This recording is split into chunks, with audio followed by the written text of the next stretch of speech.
This is Kayla. And this is Becky, and we're with a couple of these read. Yes, and we have started a little read-along for Midnight is the Darkest Hour. So if you're reading with us, you should by today, that we're filming on Sunday, have read to about page 195. I read a little bit ahead because I like to finish at the end of chapters. I don't like ending in the middle of a chapter. And I'm a little behind. We've had a lot going on the last week. Yes. And I haven't had time to sit down and read much. So that's what's going on. But so far, I'm still loving the book.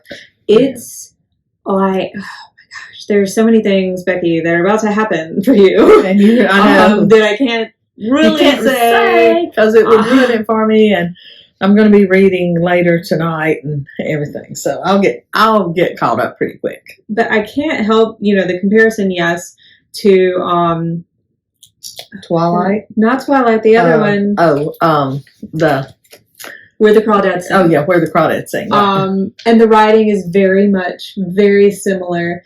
But a couple of friends I recommended that book to were like, it's kind of dull. Like they didn't like it as much. Because she spent so much time, describing nature and animals. Oh, but it was so beautiful. I agree, but not everybody is for that. So for those of you who are still hem-hawing over whether or not you're going to read this book, if that comparison is why, if it's like, I don't know, I had a hard time with crawdads because she talked a lot about bugs, then let me tell you, that is one thing this book does not do. Like, it is about to launch you into, like, a whole different mess of things. There's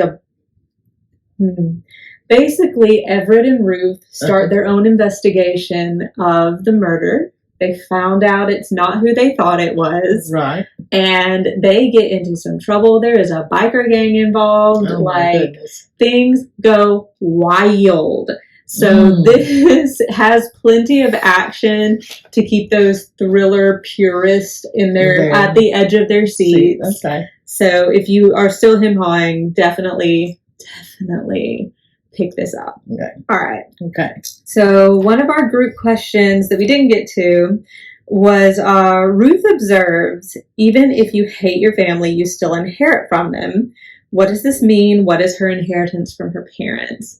And we talked a little bit about this earlier. Fear. Her inheritance from her parents is fear. The one kind of established part of faith that they've instilled in her isn't love, which is what, the gospel is about. For those of us who are Christians, we know that. But is fear. Fear of hell, fear of punishment, fear of not being a good girl. So that's... Fear of not living up to your father's expectations and your mother's expectations. And, to the point that, if you don't live up to them, there's harsh consequences.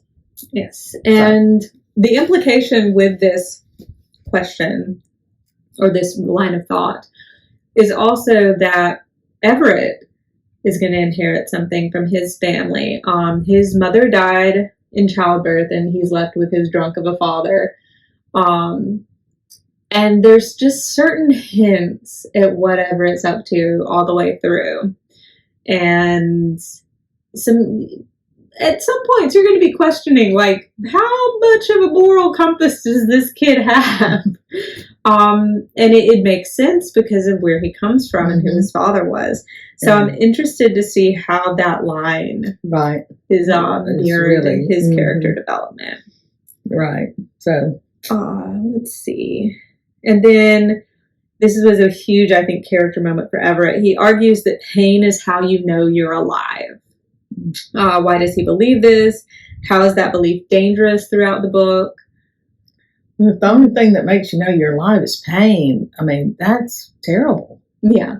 Because it's the happy, the joy, the love in your life that, makes life worth living. And if the only thing you can concentrate on is pain, oh my goodness, I mean, what kind of life is that? And I agree. And I think that moment was really well written because you find out a few pages later that Everett said that because that's all his life is. is pain. That's all he knows.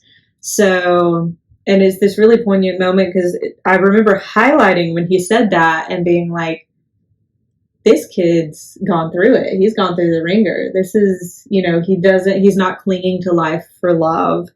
And of course the belief is dangerous because he's seeking that kind of assurance, I guess, that being pain.